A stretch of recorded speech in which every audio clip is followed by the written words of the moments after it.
Hello guys, yan. Maganda ba yung bahay namin guys?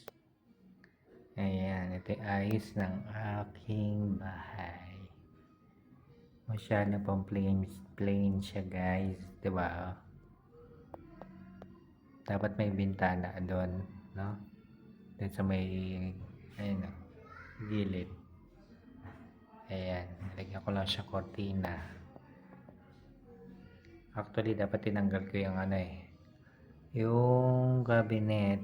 Kaso dyan nakalagay yung mga paninda ko. Dishwashing.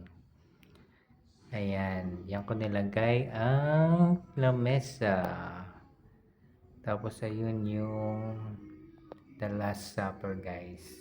Kasi malapit nga siya sa kusina. Tapos dito naman, ayan. Ayun. Alam niyo yan guys, yung oras na yan. Ano na yan? Tagal na to guys. 1990s pa yan guys. Grabe. Ayan. Tapos itong TV. Ayan, hindi na masyado magamit. Ayan guys. Speaker. Ayan. Electric fan. Ayan.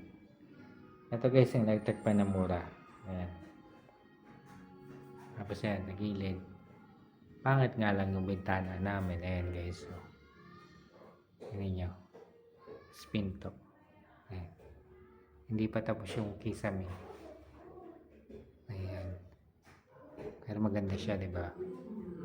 Ganda sana kung nasa gitna yung dito, yung bintana. Thank you guys for watching. Ayan guys. Yan na nagustuhan nyo.